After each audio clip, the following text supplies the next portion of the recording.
Financial markets పై పట్టు సాధించాలి అనుకునే వాళ్ళు రేవంత్ కండక్ట్ చేసే వెబినార్ కోసం ఈ క్రింది నెంబర్కు సంప్రదించగలరు.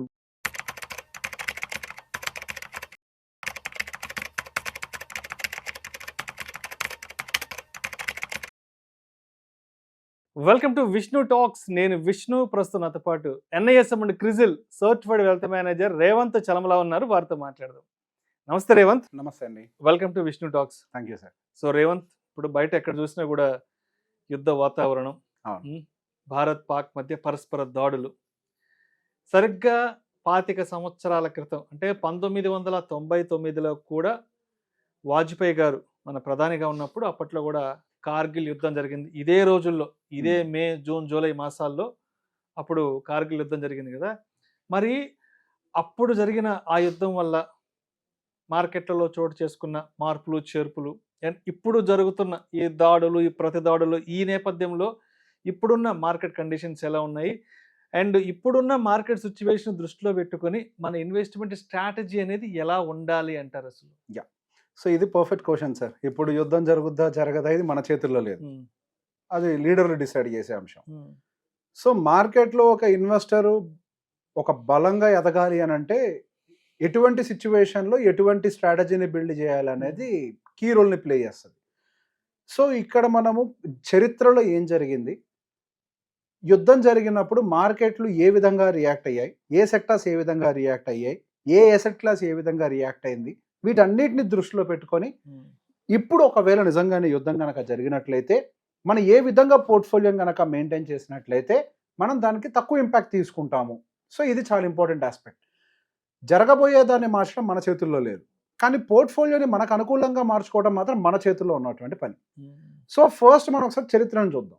1999లో మనకి కార్గిల్ వార్ జరిగినప్పుడు మనకి అన్సర్టనిటీ యాక్చువల్గా ఉన్నప్పుడు, ఇక యుద్ధం స్టార్ట్ అవుతుంది, యుద్ధం స్టార్ట్ కూడా కాలే, అవుతుంది అన్న భయం ఉన్నప్పటి నుంచే దాదాపుగా మార్కెట్ ఒక 12% పడిపోయింది. యుద్ధం మధ్యలోకి వచ్చిన తర్వాత ఇండియా డామినేట్ చేయడం మొదలుపెట్టింది అని క్లారిటీ రావడంతో సెన్సెక్స్ దాదాపుగా 30% పెరిగింది. యుద్ధం జరుగుతుండగానే, యుద్ధం ముగించలేదు ఇంకా, అంటే ఆ సిచ్యువేషన్స్ అన్ని భారతదేశానికి అనుకూలంగా ఉన్నాయి అన్న సంకేతాలు వెలువడినప్పుడు. ఎగ్జాక్ట్లీ. సో ఇక్కడ మనం అర్థం చేసుకోవాల్సింది ఏంటి, అన్సర్టనిటీ ఉంటే అంటే ఎటువైపుగా అడుగులు వేస్తారో క్లారిటీ లేనప్పుడు మార్కెట్ కిందకు వచ్చింది. అడుగు వేసేసిన తర్వాత మార్కెట్లు కింద నుంచి పైకి వెళ్ళడం మొదలుపెట్టాయి. అంటే మార్కెట్కి ఇక్కడ అన్సర్టనిటీ నచ్చదు, అటో ఇటో ఏదో ఒక స్టెప్ తీసుకోవాలి మార్కెట్. ఏ స్టెప్ తీసుకున్నా కానీ మార్కెట్ యాక్సెప్ట్ చేస్తుంది. ఒకవేళ యుద్ధం జరుగుద్దా, ఓకే, ఒకసారి కింద పడతా, నేను అక్కడి నుంచి ఏం చేయాలి డిసైడ్ అవుతానని డిసైడ్ అవుద్ది. లేదు, ఏమీ లేదంటారా, నెక్స్ట్ మార్కెట్ ఎకానమీకి అనుకూలంగా రియాక్ట్ అవ్వడం మొదలు పెడుతుంది. కానీ జరుగుద్దా జరగదా అనే ఒక అన్సర్టనిటీని తీసుకోవడానికి మాత్రం మార్కెట్ రెడీగా లేదు. సో అదే టైంలో మనకి గోల్డ్ని కూడా గమనించిన, గోల్డ్ దాదాపుగా మనకి 4 నెలల్లోనే ఒక 10 to 11% వరకు కూడా పెరిగింది. సహజంగా గోల్డ్కి అన్సర్టనిటీసే ఫీడింగ్. ఎప్పుడైతే ప్రపంచవ్యాప్తంగా అన్సర్టనిటీస్ ఉంటాయో అటువంటి టైంలో కమోడిటీ ప్రైజెస్ అనేవి పైకి వెళ్తాయి. అందులో గోల్డ్ అనేది కూడా 4 నెలల్లో దాదాపుగా 10 to 11% వరకు కూడా ఇంక్రీజ్ అయింది. అదే టైంలో మనకి మన ఇండియన్ రూపీ డిప్రిషియేట్ అవ్వడం కూడా జరిగింది. ఇండియన్ రూపీ ఎందుకు డిప్రిషియేట్ అయింది ఆ టైంలో అంటే, FIS వాళ్ళు సహజంగా ఏం చేస్తారు, అన్సర్టనిటీ, మనకి పొలిటికల్ అన్స్టెబిలిటీ ఉంది, వార్స్ జరుగుతున్నాయని అంటే జనరల్గా FIS ఏం చేస్తారు, అమ్మేసుకొని బయటికి వెళ్ళిపోవడానికి ప్రయత్నం చేస్తారు. సో అట్లా వాళ్ళు బయటికి వెళ్ళిపోవటం వల్ల రూపీ డిప్రిషియేషన్ స్టార్ట్ అయింది. దాంతోపాటుగా అదే టైంలో కొంతవరకు క్రూడ్ ఆయిల్ ప్రైస్ ఇంక్రీజ్ అవ్వటము, సో ఇది కూడా రూపీ డిప్రిసియేషన్కి దారితీసింది. సో బేసిక్గా ఈ కేస్ స్టడీని మనం దృష్టిలో పెట్టుకొని ఇప్పుడు జరుగుతున్నటువంటి సినారియోని ఒకసారి అబ్జర్వ్ చేద్దాం. ఇప్పుడు కూడా మనకి LOC దగ్గర కొంతవరకు టెన్షన్స్ అనేవి రేజ్ అవుతున్నాయి. సో ఇది ఒక్కటేనా అంటే అవతల వైపుల నుంచి కూడా, పాకిస్తాన్ సైడ్ నుంచి కూడా 24 గంటల నుంచి 36 గంటలు మా మీద దాడి చేస్తామని చెప్పేసి అన్నారు. అఫ్కోర్స్ 36 గంటలు కూడా గడిచిపోయినా ఇప్పటి వరకు ఎటువంటి దాడి అయితే జరగలేదు. సహజంగా మిలిటరీకి కావాల్సింది ఎలిమెంట్ ఆఫ్ సర్ప్రైజ్, అట్లా ఎక్స్పెక్ట్ చేస్తుంటే సహజంగా చేయరు. సో ఇప్పుడు చేయరా లేకపోతే అసలు ఇంకెప్పటికీ చేయరా ఇది మనకు తెలియదు. ఇట్లా సైలెంట్గా ఉన్నంత కాలం ఎప్పటికైనా చేస్తారు అనే ఒక అన్సర్టనిటీ మార్కెట్లో కొనసాగుతుంది. సో ఇప్పుడు మార్కెట్లో ఏం జరుగుతుంది, అన్సర్టనిటీ, ఏం చేస్తారో తెలియట్లేదు. దాడి చేసేసి ఉంటే డిఫరెంట్గా ఉండేది, ఒక 3% 5% పడిపోయేది, అక్కడి నుంచి స్టెబిలిటీ వచ్చేది. ఇప్పుడు ఏం చేస్తారో ఇంకా క్లారిటీ లేదు, ఎటువంటి స్టెప్స్ తీసుకుంటారు. గ్లోబల్ అటెన్షన్ అంతా కూడా ఇండియా అండ్ పాకిస్తాన్ టెన్షన్స్ మీదనే ఫోకస్ చేస్తుంది. సో ఈ గ్లోబల్ మీడియా కానీ అందరు దీని మీద ఫోకస్ చేస్తున్నారు. సో అన్సర్టనిటీ ఉన్నప్పుడు ఫ్రెష్గా మళ్ళీ బయింగ్ చేయాలి అన్నా కానీ అటు FIS కూడా పెద్దగా ఇంట్రెస్ట్ చూపించే అవకాశాలు లేవు.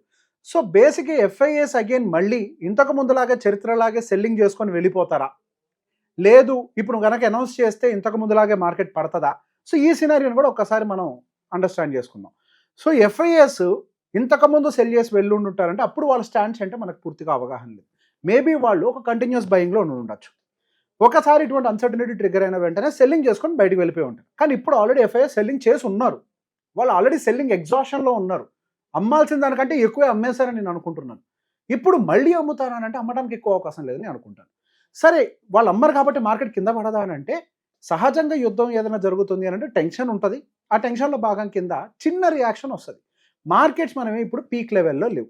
మార్కెట్ ఆల్రెడీ కరెక్షన్ జరిగి కొంతవరకు మిడ్ లెవెల్లోకి వచ్చి ఆగినాయి. కిందకి వచ్చింది, వాళ్ళు మిడ్ లెవెల్లోకి కూడా వచ్చేసింది. సో ఇక్కడి నుంచి మనకి డౌన్ సైడ్ రిస్క్ ఎంత ఉంటుంది? మేబీ అదే 22,000 ఉంటుందేమో. 24,500 నుంచి మళ్ళీ 22,000 వరకు రిస్క్ ఉంటుందేమో.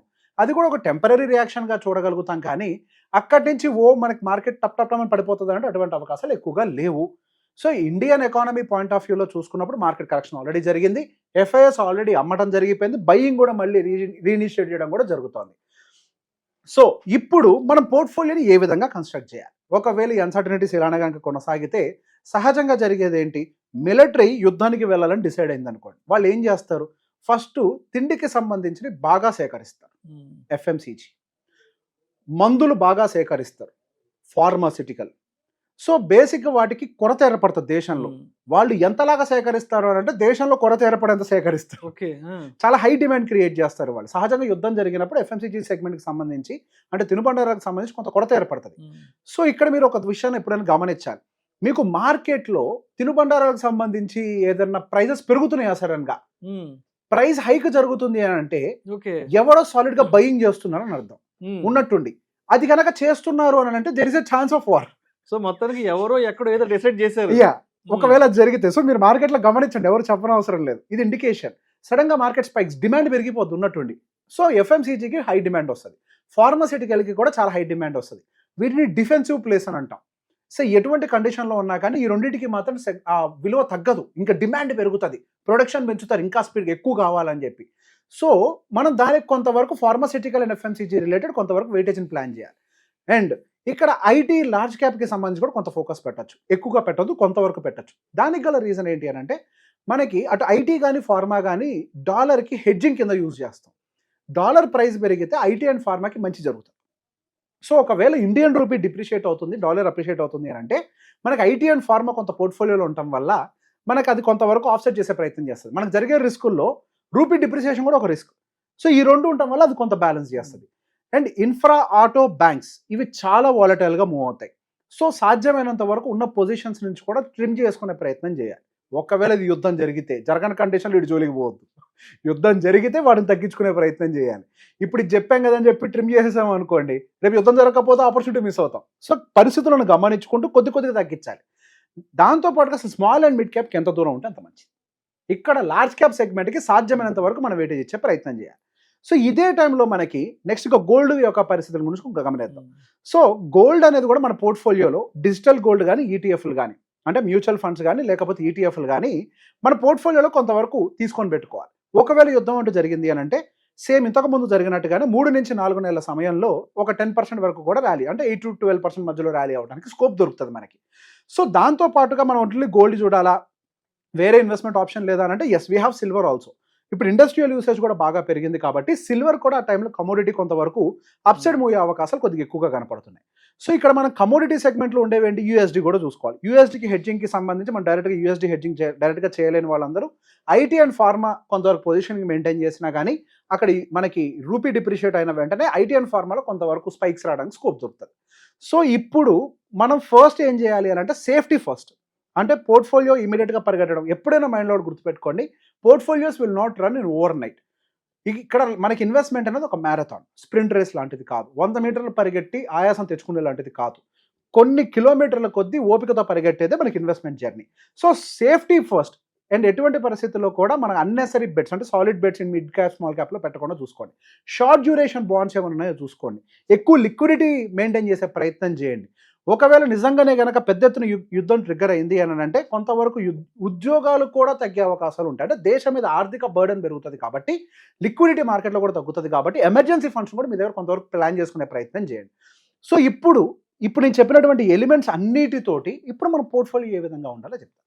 ఒక 20 నుంచి 25% వరకు కూడా దాదాపుగా మనము ఒక డిఫెన్సివ్ సెగ్మెంట్స్లోకి ఇన్వెస్ట్మెంట్స్ పెట్టుకోవాలి. అంటే ఎఫ్ఎంసీజీ, ఫార్మాసిటికల్, ఈ విధానంలో ప్లాన్ చేసుకోవాలి. అసలు టోటల్ ఈక్విటీ ఎంత ఉండాలి అంటే ఇటువంటి సమయాల్లో, యుద్ధాలు జరిగే సమయాల్లో 50%కి మించిన ఈక్విటీ మన దగ్గర ఉండకూడదు.